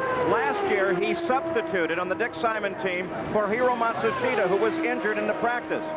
That got him a full-time ride with the team. This year, he's looking very strong. The first lap at 221.7 miles an hour. Let me focus your attention a little more. This man could win Indy this year. He is very, very tough here. Despite not having much of a record here, he's very good this year. Yesterday, he was the top speed of the day. He was on Wednesday as well. His fastest speed, 225.592 miles an hour. Now he's on the home stretch, completing his 2nd lap in qualification. His best finish was 3rd back in 1989. His 2 brothers both had careers in jumping show horses, and Raul was headed that way too until he fell in love with racing. He has a background in Formula One too, Bobby. Bobby's 2nd lap at 222.5. He's got a real good line through here. I can watch him go on the short chute right out to the wall, come down, touch the white line, out very close to the wall, and it gets better every time he comes by. Bobby, he's on rails the way Little Al was just a few moments ago. No question about it, Sam. Down here, it looks like it's a piece of cake driving, but we know it isn't that easy. Lap speed went up from 221.7 to 222.5. He's now completing lap number 3, just 1 lap to go. We wait for the speed to be posted, 222.480 miles an hour. He's averaging 222.2 to this point, and that would move Little Al off the front row and replace Little Al with Raul. It wiggled just a little tiny bit coming in here into turn 2, but didn't get out of it, went down the back straightaway. Very good. His car owner, Dick Simon, traditionally enters a high number of cars, 4 or 5 cars in each year's race. Most of those are sponsorship deals of one kind or another. This is his ace in the hole, the one where he puts his best driver at the wheel, and Raul Boisel is terrific. Completing his 4-lap, 10-mile qualification run with a final lap at 222.8 miles an hour. He got faster every lap. Here's the Valvoline speed board, averaging 222.379 miles an hour, and that puts him in the middle of the front row, right alongside of the provisional pole sitter, Mario Andretti. So Raul Boisel is into the race. Now remember, Gary Bettenhausen had that accident, and Jack Arut's now with him. Paul, he's just been released from the Hanna Medical Center. An okay checkup, but what happened? Well, the first 2 laps, the car was pushing the front end real bad coming off a 2, and I knew I had an average going good enough to make the race, so I figured, well, I don't want to have the front end take off and bump the fence, so I rolled out of the throttle a little bit, getting into 2, just to scrub some speed off, and coming off the corner, the back end let go this time. It just spun so fast on me, I don't know what happened. A tough break, but will you be able to go back out later today in a backup car? Well, they could probably fix this one. All it did was bump the right rear wheel a little bit and bend the suspension. Well, Paul, he's got to get back to his garage area and see if he can get his mechanics going to work on that deal. Now, that's good news for Gary Bentonhouse. And Jeff Brabham, by the way, should be next out. And here's the way they line up at the moment. Mario on the pole, then Boiselle, then Scott Goodyear. In the second row now is Allenser Jr., Paul Tracy, and Danny Sullivan. 6 cars have qualified. Now it's time for our regular feature on what's new in the world of sports, science, and technology. A look behind the scenes as sports and science converge, brought to you by AT&T. In IndyCar racing, speed must always be tempered with safety. Borrowing from aerospace technology, Bobby Rahal's team is using advanced composite materials to maximize strength, minimize weight, and still maintain the car's safety. Boron composites are being used in the front and rear wings. Boron, one of the lightest elements in the universe, is able to withstand the extreme stress of a car race. Silicon carbide, another high-temperature, high-performance fiber, reinforces the rear wing supports.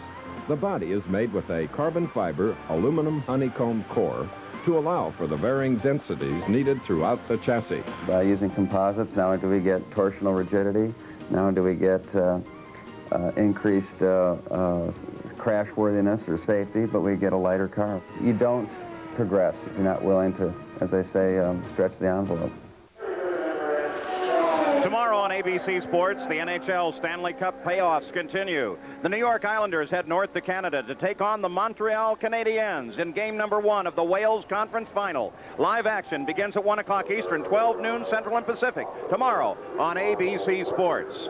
Here at the Indianapolis Motor Speedway, we are live. Roberto Guerrero, last year's pole sitter, is on the track. Jeff Brabham went out, presented the car, but did not take the green flag and rolled back in. So now Roberto Guerrero begins the warm-up. He's completed his first warm-up lap. Roberto Guerrero, of course, another member of the Bernstein team, a guy with a long history here, a brilliant first 4 races where he had a couple of seconds, a third and a fourth in his first 4. But I think that the image which is retained certainly by most of us is what happened here last year. Look at the green car as it suddenly swerved. He was on the pole and this happened. And it was an eerily fitting, for a lot of people it fitted the notion that he was somehow still suffering from the residue of a crash that had put him in a coma for 2 weeks back in '89. That was nonsense. He was just caught out by the cold temperature of the track. But Roberto still is somewhat under a cloud. He needs a great performance to shake that off. And I think this weekend, or certainly this month, may provide that for him. Trying to qualify for his 9th Indianapolis 500. Fastest lap of the month, 2:24.4, Bobby Unser. Yeah, since Drew Harry, I'd say conservative. He has a good line going in. He doesn't quite get down to the white line, not getting out to the wall coming out. So he's still searching for what he's looking for, Paul. Through the first turn at 218 miles an hour. He fell off to 215 in turn 2. He's running 224 down the backstretch. So his turn average is down at 216.3 miles an hour. He's going to need to pick up the pace. Kenny Bernstein tells me that Roberto is a natural leader, and the other members of the team have looked to him. He's, of course, running the whole season, so he has the technical background in the car that the other 2 men do not. He's a marvelous, marvelous human being. And pick up the pace he does. He went down the front stretch at 230 miles an hour. He's now averaging 220.437 miles an hour on his first lap. Now let's go pit side. Here's Gary Gerould. Well, Junior, the defending champion of this race, 221.7. How satisfied are you with that speed? Well, we're pretty happy with it. You know, I was searching for the first 2 rows, first 3 rows right in that area. I think we're pretty safe with that speed in those rows because the track's much narrower. Turn 1's going to be exciting for race day, so I wanted to be in the first 3 rows for sure. Your dad came down and had some words after he had been on the track. Did he offer some advice that helped you out? Yeah, he did. He told me the changes in the track, and really, he told me what I was expecting to hear, and I had adjusted for it, but I didn't adjust enough. Well, an Indy 500 champion paying attention today. I could have hoped to squeak out a little bit more. We wish you well on race day. Thank you. Allenser Jr. in the field. Now we're we're watching Roberto Guerrero. He's completed his third lap. He's averaging 220.027 miles an hour. Second lap at 220.599. Third lap at 219.053 miles an hour. Bobby, he's still looking pretty strong. He's looking good right now. In turn 3, when he came off over here, he had it back clear out of the throttle, though the car jumped right out of the groove. Almost had a little wreck, almost got the wall. But Roberto kept it going, looking good. 220 miles an hour, Sam. I bet they take it. I think they will, too. Bobby, he did brush the wall in turn 3 on opening day, so he's had an adventuresome month. Yep, they're going to take it, and I think be well pleased with the fact they did. So Roberto Guerrero qualifies for the Indianapolis 500. 218.5 on the last lap, a 4-lap average of 219.645 miles an hour. That is good enough for the outside of the second row. There's the Valvoline speed board. We'll return with more of the Indianapolis 500 time trials after this message and a word from our ABC stations. Qualifications continue at the Indianapolis Motor Speedway. On lap 3 of his qualification attempt is Scott Pruitt. Drove for the True Sports team last year, then had to form his own team to get going this year. His first lap at 215 miles an hour. That is a pass that is slower than he has been practicing here. He's been up at 219.9, and I would suggest one that is not safe to take. But still, Scott Pruitt is going to keep it out on the track and see if he can get another lap or 2 in before they have to make that decision. It's certainly a lap in which he was trying as hard as he could. That he wiggled right under where you are, Bobby, and here he comes to you again. He's got a good line coming through here, Sam. In fact, he looks very good. But remember, this is a Chevrolet A engine. He's probably given away about 30 to 40 horsepower on the Chevrolet C's and the Ford engine. Averaging 216.164 miles an hour. Scott Pruitt. It's funny, you know, of course, he went from a perceived front-line team, the True Sports team last year, to a perceived second-line team this year. But in many ways, Scott Pruitt, with a lap to go in his qualifying here, seems to be a happier man, and he's been very effective in some of these races. Looking to qualify for his 4th Indianapolis 500. Averaging 216 miles an hour, but Bobby, looks like the speed's coming up a bit, 217.3. Oh, he has an excellent line through here. I have to rate Scott is probably at least equal number 2 through this turn down here. He's using all the track, and he's in the right place all the time. The question, of course, is will he take a 216-mile-an-hour qualification run? Oh, Watching for the yellow flag. He's going to take it. They're going to take it. Good to Scott Pruitt qualifies into the Indianapolis 500. All my hat is off to him. I think they made a good decision on that. They have less engine and an old car, and I think they did excellent on that. Last lap was a quick one, too, at 217.5, so his speed built throughout the run. Average 216.794 miles an hour. Scott Pruitt is in the Indianapolis 500. Now, unquestionably, Nigel Mansell is one of the most talented and fascinating drivers ever to come to Indianapolis. Recently, Sam Posey visited with him. Last year, Nigel Mansell won the World Driving Championship, and he was the overwhelming favorite of European fans. Moving to America and racing Indy cars, he is learning new tracks and seeking to establish a following among American fans. Before the season, I caught up with him at his new home in Florida and asked him exactly what makes him so good. Is anything physical part of that? Do you think I have sharper eyes or... Yeah, that's for me to know and for everyone else to guess. I mean, I'm not going to tell anyone why. I mean, that's the advantage, isn't it? His first IndyCar race was on a road course in Australia. He won. But on the oval at Phoenix, he center punched the wall. Nigel is great, but not perfect. People love him most for his passion.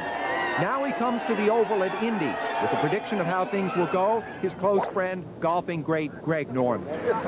Oh, I think at Indy, he's going to take the crowd by storm. No question about it, because, you know, they're going to give him a quick car for his time trials. I mean, he's going to go out there and he's going to prove to everybody. And I hope he doesn't go to a point where he goes beyond his proof and gets himself hurt. But he's going to prove that, yes, he can come and just fire straight into Indy and come in the Indianapolis 500 and do very, very good. And I bet he just gets right up there in the first 2 or 3 days just because I know Nigel. Well, just remember, this is his first qualification ever on an oval. And Nigel has just taken the green flag. Now, let's consider some of the history in the past month of this man. He cracked a wall at Phoenix. He had a terrible bruising injury to his back. Still, he came back and sat on the pole at Long Beach. Then he went to the hospital for surgery. They put over 100 stitches in his back to try and drain blood out of the cavity. On Wednesday, just 14 days after that surgery, he arrived here at the Speedway to start his rookie test. Rookie for a world champion. Nevertheless, it's required. He started at the 185-mile-an-hour phase in the morning. By the end of the afternoon, he had passed the test, was running fourth quick of the day at 224 miles an hour. He's just completed his first lap in qualification attempt at the Speedway at 219.984 miles an hour. That was probably the best first day that a driver has ever had at the Indianapolis Motor Speedway, that last Tuesday. Jack Arute, you have an update. Well, Paul, in that last practice session this morning, they had a problem with their pop-off valve. They exchanged valves. It is untried and untested. They were extremely concerned about this qualifying run. But the one thing that offset that concern is his fastest time of the month was set at almost precisely this time in the afternoon. Well, Nigel Mansell on the straightaway. He's completed his second lap at 218.013 miles an hour. Bobby, the speed's fallen off a bit. Yes, it is, Paul, but by the same token, not exactly. As he came out of turn 2 here, he kind of got him a breath because he's not quite in the groove. He's out a little bit wide, and he's into turn 2 just a little bit early. He's missing the groove by probably 2 to 3 feet in places.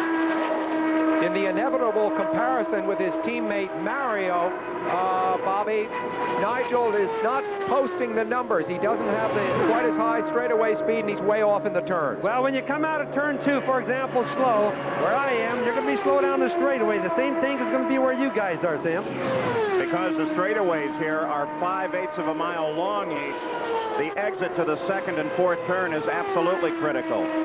Nigel Mansell carrying 230 down the main stretch and then 212 in the first turn. His third lap at 218.124. As he came through turn 2 this time, he was high all the way around turn 2. Smooth, but a little too high. Missed the groove by about 1.5 feet again, Paul. A defending Formula One champion has never won Indy, interestingly. An interesting change in career path, too. The reigning world champion waves off. Nigel Mansell will not take this run. He was averaging 218.7 miles an hour. Gary Gerald, you're with Carl Haas, the car owner. Carl, just before they waved him off, you were saying you didn't want to take it even though you weren't in headset range with your crew. Why?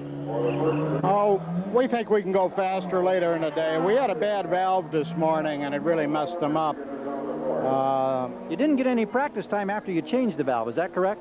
Well, yeah, but I think it didn't do anything different, right? Okay, so we will look forward to seeing you later in the day? Yeah, he'll get back in the line. Yeah. And still a threat for the pole? Well, there's a lot of time left, sure. Okay, thanks, Carl. There may be the strategy that everybody else is thinking about. There may be a lot of time left in the day. Here's the way they line up at the moment. The front row is still Mario Andretti on the pole. We'll be back.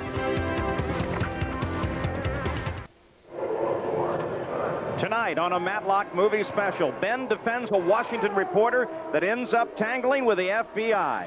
And Bauer brokers are deadly on Matlock. Then an ex-cop plays vigilante and phones in the dirty details to Tony on an all-new commish. It's no mystery. The Right Stuff is all on ABC tonight. Scott Brayton is on the racetrack at the Indianapolis Motor Speedway on the backstretch on his third lap of a 4-lap, 10-mile qualification attempt. His first lap, 221.2. Second lap, 220.2. He is averaging 220 miles an hour. 221 was his first lap, 221.2. And he has had a spectacular month thus far. He's been very consistent. Mark Bridges and the crew have spent some extra time in the evening getting this car ready to go, and now he starts his last of 4 laps. This is a superb drive by a man whose best ever performance in his career was here in qualifying a few years back. He put a car in the middle of the front row. He almost had the pole. He's lived off that in many ways since. He deserves much credit. Sam, he just came off of turn 2, brushed the outside retaining wall. Now he's looked good every time he's come through here. But boy, he flushed her with a right rear tire. Let's see how he gets through the other turns, if he's got any damage. He's really hooked up, isn't he? Yes, he's hooked up, but boy, he was close on that. This would be his 12th Indy if he is able to make it through this last lap. Off of the fourth turn, the checkered flag waits. The lap 3 speed, 218.335 miles an hour. And Scott Brayton has completed his qualification run. Fourth lap at 218.659 miles an hour. 4-lap average, 219.637. There's the Valvoline speed board, and that will put him on the inside of the third row. Now remember, these positions will change throughout this afternoon, but under the Indy rules, everyone that qualifies on the first day is locked. When they qualify tomorrow on the second day of time trials, they line up behind Brayton. Here is that exit off of turn 2. Take a look at this. The camera mounted in the wall. And Scotty tried to brush it off the wall for us. Now Nigel Mansell, remember, pulled off the run. Jack Arute is with him. Nigel, a lot of disappointment. It is after the last 3 days. I mean, the car's going very well, and today, for some reason, there's a couple of problems with it that shouldn't be. Your impressions of the Indianapolis emotional seesaw? Well, I mean, first of all, I mean, I'd like to thank USAC and Tony George of the Speedway for making it possible for me to be here, because, as you know, I underwent an operation a couple of weeks ago, and we had to readjust things. But yeah, I mean, it's very different to what I've been used to, and to sort of put 4 qualifying laps together is very different. But as I said, for 3 days, car's been running well, and there's a couple of hiccups with it, which we'll try and sort out. When a car hiccups, as you say, does that put a lot more pressure on you as a driver to put that out of your mind when you strap yourself in it? No, not really. I mean, that's a nice thing, being the present world champion and the points leader in the IndyCar series. I mean, I don't think we've got anything to prove. If the car works well around here, you'll go well, and if it doesn't, you won't. Good luck. Thank you. So Nigel Mansell, they will take the car back. No doubt they can get that car in the lineup for the end of the day. The number 6, Mario Andretti, on the board as the pole sitter at the moment. IndyCar Moment, brought to you by Miller Genuine Draft. The 1992 IndyCar World Series Championship points race came down to the last race of the season. The points leader coming into that race was owner-driver Bobby Rahal. Rahal needed to finish 4th or better to clinch his 3rd series championship and keep Michael Andretti from winning his 2nd consecutive championship. Bobby Rahal came from 6th place on the grid to finish 3rd, capturing his 3rd IndyCar World Series championship for his Miller Genuine Draft team. 3-time world champion Nelson Piquet is on the track now, and Bobby, he is looking good. Oh, he's really looking good, Paul. If I had to pick the guy that's gone through turn 2 the best today, I'm going to pick Nelson Piquet. He is literally in a perfect place all the time through here. Speed average 217.969 miles an hour. That should get him on the outside of the 3rd row if he can keep the pace up. An extraordinary performance when you realize that he left this track last year in an ambulance, facing months of recuperation after he banged up his feet really, really badly. He had no practice between then and now. He's come out and dialed in this fantastic performance. And maintained throughout that year his sense of humor. He averaged 217.949 miles an hour. You can walk up to him in the pits, he'll joke about that accident. But he is now in the field on row 3, the outside position. Nelson Piquet has qualified for his first Indianapolis 500. So here is the way they are lined up now. And again, this is provisional until 6 o'clock this evening as Nelson Piquet brings his car into the pits. Row 1, Andretti. Raul Boesel, Scott Goodyear. In the 2nd row, Al Unser Jr., Paul Tracy, Roberto Guerrero. Row number 3, Scott Brayton, Danny Sullivan, and now rookie Nelson Piquet. And alone in the 4th row is Scott Pruitt. We have had 22 presentations, 21 attempts, and 10 qualified. Bobby Rahal is next. We'll return with more of the time trials after this message and a word from our ABC stations. We call it the Indianapolis Motor Speedway. It's actually located in Speedway, Indiana. It's the water tower, the home of the 500. Bobby Rahal went out, warmed up for a lap. Then on the 2nd lap, he decided something wasn't right with that car, and he pulled in. So at the moment, there is no one ready to head out for a qualification, Jack Arute. Well, Paul, where I am right now, there should be a race car. If the line was to remain unbroken, there would be a car here waiting to go up through tech inspection. As you can see, it's empty. That's what we call a break in the line. A lot of the drivers further up pit road have been waiting for this break. They want to get out and put their cars back under practice conditions. The conventional wisdom right now is that they hope that maybe the weather will cool down just a little bit. I checked with Rick Reineman, the crew chief for Emerson Fittipaldi. He said, we might not go until about 5:50 in the afternoon. Let's check in with my colleague Gary Gerald for more information on pit road. Well, we're up here at the head of the line. No cars here, as you mentioned, Jack. Tom Bidford, the chief steward, called the shots for so many years. You come to this point of the day. Now what happens? Do you turn the track open to practice? Well, we really like to go home, but we're not allowed to do that.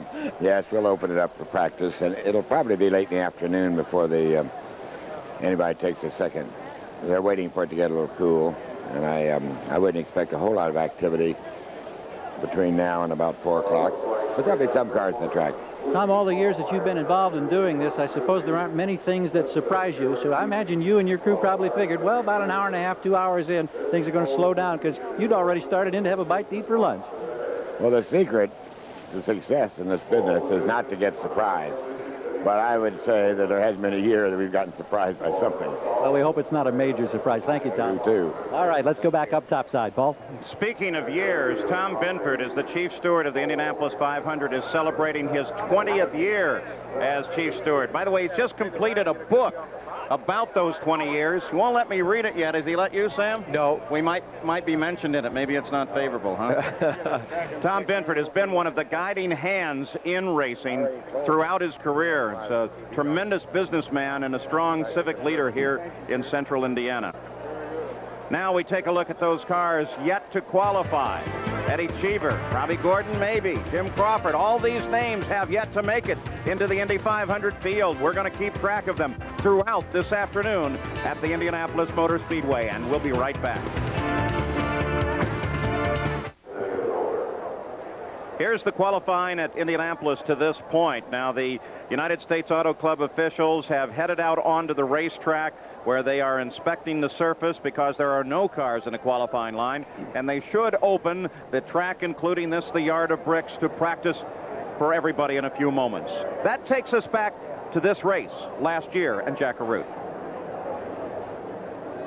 That finish at the start-finish line of the 1992 Indianapolis 500 will go down in history as the closest finish ever, between two drivers that are now with me sitting much further apart than they actually finished the race. Scott Goodyear and Al Unser Jr., the winner of that 92 rendition. Let's go back and take a look at some of the key parts of that finish. On board with you, Al, on lap 188. I think really this was one of the key points of the race because Scott ran into some lap traffic. I couldn't pass him before that. I was able to get a run on him. There's my pass for second place, and really that's what set it all pretty much right there as it unwound. Were you aware that it was going to be that significant? Well, I didn't think so at that time. I was just trying to get through the traffic and get a draft and hopefully get down to turn 3 before Al had a chance to run on me. And it didn't happen, so I think if I had known then what I know now, maybe I would have done the last lap weave at that time, too. But this is still the race for second. Michael Andretti is so far out front. Have you given away the win? Well, no, you never give away the win until the checkered flag falls, and so, you know, this was for second place right there, and I had been trying to pass Scott, and we were so equal that all I could do was pretty much close in on him, and that was it. And so I was hoping that that was going to be the same way with him. Once I did pass him, that he wouldn't be able to close up on me. Michael Andretti has the belt on the fuel pump let go. Sandy Andretti sees it, and all of a sudden it's an entirely new ball game. Right. When did you guys first hear about the fact that Michael was out? Oh, for myself, I saw him on the apron down in 3 and 4, and I knew the whole complexion of the race had just changed, and also the complexion of that pass that happened just a few laps before changed the whole tone of the race right there on the spot. When you bang on the steering wheel a little? Well, I knew we were going to have a yellow caution flag, and I knew we were going to have a clean track, and we'd have a race to go off, and probably the two of us to go race. I didn't know how Al's dad was running at that point in time, but I knew we were pulling him. The interesting point for me is what Al said is before that, I had a 3-second lead on him before I ran into traffic, and it went from 2.8 to 3.1. It never varied because I couldn't pull away and he couldn't catch. And now the yellow comes out, and it's a brand new ball game. Brand new ball game, yeah. It was, I had known when Michael started slowing down, the announcer said Michael was slow, and instantly Rick told me on the radio that Michael's out, and that changed the whole thing for me also. So all of a sudden, a battle for simply second place becomes the battle for the lead, for the win in the Indianapolis 500. Two brand new young lions that have never won the race, and one from Canada, one who grew up here as a track brat, and all of a sudden it became real important. Let's pick up the action now with the final part of the caution. What was the conversation on the radio with your crews, guys, because we're still under caution here? Well, with Derek, it was just a situation of just replaying where we were, how many laps we had left to go. The fuel situation looked like it was all right, and clear track, and he just said it's up to you, just see if you can get the job done. And that's really what it's boiled down to. Yeah. Pretty much that was it. We really didn't have any radio communication between me and Rick. It was, we knew what the situation was. I knew I had plenty of fuel, and really what was going through my mind under that yellow was 1986 Kevin Cogan not getting on the throttle soon enough, and so I knew I needed to well, you got on the throttle pretty quick here. Get on the throttle soon enough, and then I was just hoping that Scott wasn't going to beat me into turn one. If I could beat him into turn one off of that restart, then I really had a shot at it, because we had already seen the couple laps before Michael had his problem that Scott could really just close in just close enough, and then that was it. And so I was just, at this point, we're just running wide open, and I'm just weaving back and forth, because Scott was a little bit quicker down the straightaway than I was because of my draft, and so I was trying to get it to where he couldn't follow me, get it to where he couldn't draft me. A lot of air there, Scott, but it looked as if you kept looking for a different line. What was your perspective? I was trying to find a different line, because anytime you're in the dirty air, as Al talks about, you got a little bit of a push in the car, if that's what's happening with your race car. I think Al's car worked better in turns 1 and 2, and mine worked better down the other end in 3 and 4. And what I'm noticing here is that it looks really nice to be able to use the apron there, which we're not going to be able to do this year. So I think passing is going to be more difficult than it ever has been. But I certainly was just trying to run in his draft and try and keep up behind him. And I can recall every time I'd start to get close and start to pull out from behind his car, I had too much drag on my car. It just pulled out, and I just couldn't get past. But what about the emotions? What I really want to know here, you're at 224 plus miles per hour. This is for the Indianapolis 500. Emotionally, how did you feel right here? You know, it's funny, because you're so much concentrating at your job at hand that you're not really getting all that excited. And I've spoke about this many times in speeches and everything I've done. I was here in '82 with John Talking Mears. I was sitting about 100 feet away from the start and finish line. I was jumping up and down. I was more excited than my adrenaline was going than I was on this particular day in the car. How about you, Al? You've seen so many of these races. You've been in them. In 10 years you've been trying to win the Indianapolis 500. Emotions right here.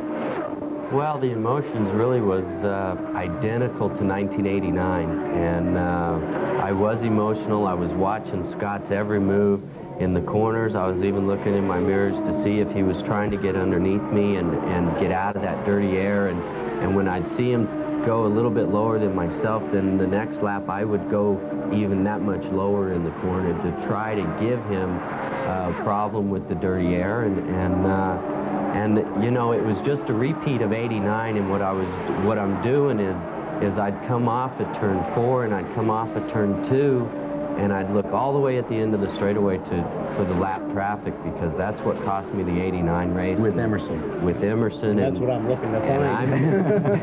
And I'm just hoping not to catch any lap traffic, because it'll work the same way as that pass that worked for me on lap 188 with Scott. It's going to work the opposite with if we were to catch any lap traffic. So I was just praying that we didn't get into any lap traffic. They say that there comes a time in a race where you really don't care whether you're safe or unsafe. When did we reach this point in this race? You've reached it. Oh, yeah. You've already reached it. Once the green flag came out off of that yellow restart, it was going to be a dogfight to the finish, and I knew that. And you don't listen to the engine. You don't worry about the car. You don't think about anything. The only thing you're thinking about, as Al said, is that, you know, you're seeing laps on the screen at 223, 224 miles an hour average for those last laps, because you're just running wide open.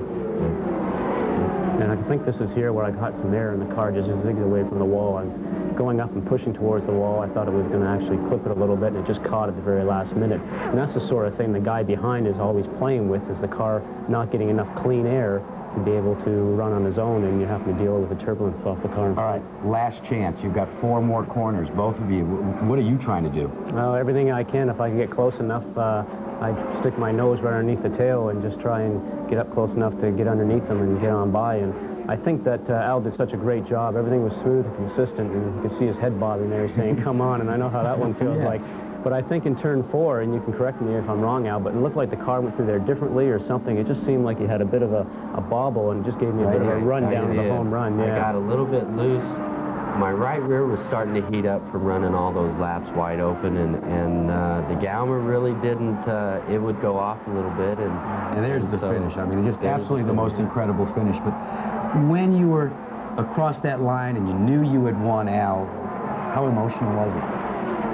Well, it was really emotional. At the time, it wasn't, because you know that it was the dogfight with Scott, and I came off turn 2 on the last lap. And there's Scott, and you signaled to Scott right there. Yep. I started to get emotional off turn 2 on the last lap, and I looked in my mirror, and there sat Scott Goodyear, and I'm going, now's not the time to be feeling any bolts or anything like that. I got 2 more corners to get through, and so we did, and then after we crossed the start-finish line and for the checkered, I just went, gosh, I'm glad I won.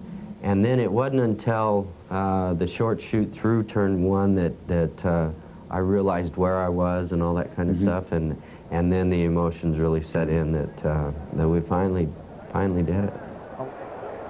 What a terrific race with 2 very special men. At Indianapolis, Mario Andretti still holds the provisional pole. We should go to an open practice in a moment. Tomorrow on ABC, it's a special 1-hour America's Funniest Home Videos, followed by the network's newest news hour, Day 1. Then the revolution begins in your living room. It's the television event of the year, Oliver Stone's Wild Palms. That's all tomorrow on ABC. At the Speedway right now, they have just opened the track to open practice. Here's the grid as it stands at the moment. Mario, then Raul, then Scott Goodyear in the front row, Al Unser Jr., Paul Tracy, and Roberto Guerrero. The third row now consists of Scott Brayton, Danny Sullivan, and Nelson Piquet. We have 10 qualifiers thus far for the Indianapolis 500. Scott Pruitt, the slowest. We'll be back. The biggest race in the universe, May 30th live on ABC.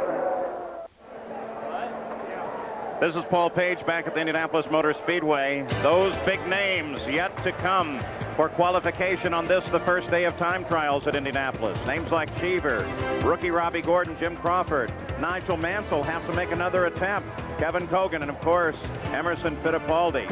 Bobby Rahal, Ari Luyendyk, and Al Unser Jr. A sterling list there and a number of previous winners, as we are looking forward to an active afternoon here at the Speedway. They've opened the track to an open practice.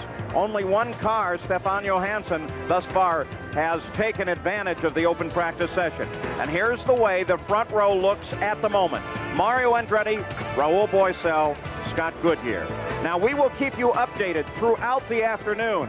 They can qualify until 6 o'clock this afternoon, Indianapolis time. And if something happens, you can be assured you'll hear it here on ABC Sports. The executive producer of the Indianapolis 500 time trials is Jack O'Hara.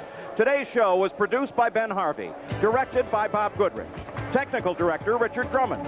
Associate producers, Patrick McManus, Debbie Cole. Associate directors, Norm Sammet and Vince D'Addario. So we'll keep an eye on the Indianapolis Motor Speedway throughout the afternoon. I'm Paul Page for Sam Posey, Bobby Unser, Jack Arute, and Gary Gerald. It's going to be a terrific month of May, and you'll have all the coverage here on ABC Sports. We'll see you a little bit later.